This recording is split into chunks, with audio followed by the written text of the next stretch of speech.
We are told to believe that there is no system or structure to these markets. The same way, we believe that there's no system to the plaza in your neighborhood that charges you for all different types of service from your paycheck. This economic war, and your mind, is the battlefield. With the structure of society in place, you don't have the home field advantage because they also tackle your home as well. This will be the introduction to the war book. For the war book, first of all, we talked about the philosophy that we're supposed to be using, but in this particular context, we're going to be talking about charts. Strategy is a philosophy. It's a way of thinking. Tactics is the execution or the steps. Without the right strategies or way of thinking in place, you can have all the tactics you want, but you really won't know how to implement it. We need to make sure that we have the right way of thinking before we start taking the steps to actually use these tactics. Because with the outline of this book and all the charts that we're going to present to you, you cannot just match this to the screen and expect to take every trade line for line. You need to know the way of thinking because each outcome just might be different depending on the day and the volatility. So I have some things written down that I'd like to go over. The enemy is protecting their investment with tactics that we can visually identify after studying their moves for years. The advantage in the environment they create has been confirmed. The advantage is your mindset. The environment they choose to house the battle is your mind. You are isolated. So when you hit their traps, you have no one to warn you and no one you can warn. The mindset of trading is toxic based off of our societal views, which keep us from talking to each other, reaching the same viewpoints of tactics that aren't as random as we thought. We are told to believe that there is no system or structure to these markets. The same way, we believe that there's no system to the plaza in your neighborhood that charges you for all different types of service from your paycheck.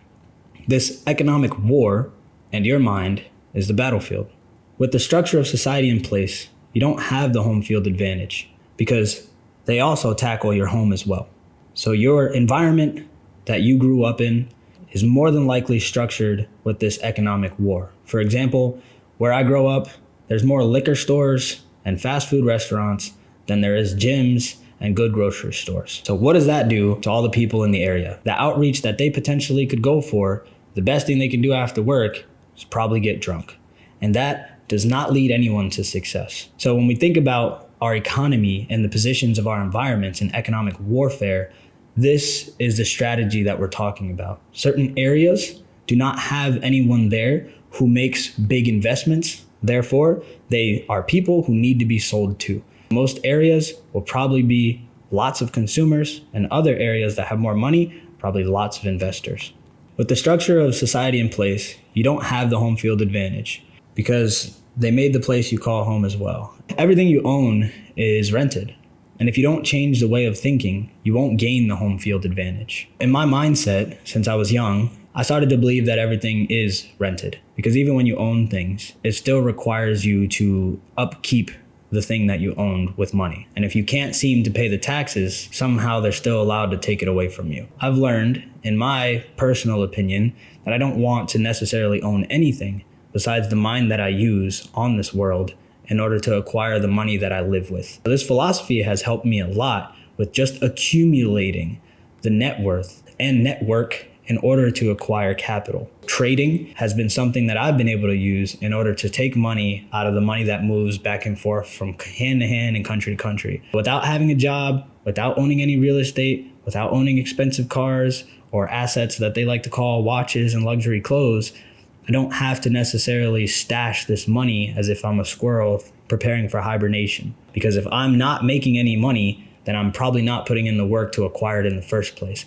This is economic warfare. Money is leaving your hand every day and is being taken away from you because these exchange of services have been putting you in a comfortable position. If you are at home and you want a cup of coffee and you have to go to work, but you don't have 5 minutes to make it yourself, you'll rather go to the drive-thru in order to get it because it's more convenient. And psychologically, you believe that for yourself. Therefore, someone has put you in the position to believing that this is okay and it has been taken from you. Now you'll go to work and you'll make a paycheck, and a little bit of that paycheck gets dispersed around all the conveniences of your life. If you do not take inventory of your conveniences, then you will keep being taxed by convenience, and you will not put yourself in the best position of this economic warfare. Maybe that is stressful for your mind. then you should not think about it this way. But this is what has served me to look outside of myself and realize that if I actually want to make it to some amount of money in this world, I need to stop paying for things that I could potentially do myself if it doesn't make sense. This pushes us into the next segment. Everything is a sale. Even you walking outside with clothes on is a sale. You're selling me the idea that you are civilized. This is all a philosophy. It's a way of thinking. With this way of thinking, we can map out some context. And sometimes you have to go to the far right or the far left to prove a point. You're selling me the idea that you're civilized. It doesn't matter what you wear. As long as you are wearing clothes, most people are probably just going to let you slide by. If they cared, then cool, you might have a target audience. But if you walked outside with no clothes on, I bet you every single person would look at you funny. You could say, well, that's how it is, but that doesn't serve you. What do you get out of saying that? So if we just assume that a lot of things are just how it is and that's the way it is and we never ask the question, you can't necessarily learn why that thing would be in place. What they just did to you is they created a market out of something that never really existed. Again, a way of thinking, laying out this framework. As a human being, society has told us we need to be clothed in order to be civilized. So the market they created was now clothing. And clothing has created another market that allows you to express yourself. In society, all of these things that create markets are, again, just to create efficiencies and comfort for you as a human being, because being civilized means that you fit somewhere in society in contributions. And when you fit somewhere in society, you are exchanging your time for money. And that money that you acquire is exchanged for services, because the time that you can't spend to do the things for yourself, you need to pay for it. It's funny, this topic leads into some very interesting perspectives of economic data. Oftentimes, you're going to see economic data a few times a month of unemployment. It takes all of the unemployed people and it spits out a number. And these are the people that are reporting to our economy. If you are unemployed, you are not necessarily contributing to society. As an unemployed individual, you are still relatively consuming. And in America, you have the means to borrow money you do not have. So if you are unemployed, you still need to survive. They don't expect you to be growing your own food. They don't expect you to be making your own clothes. So if you're not homeless, you're probably living off of money you don't have.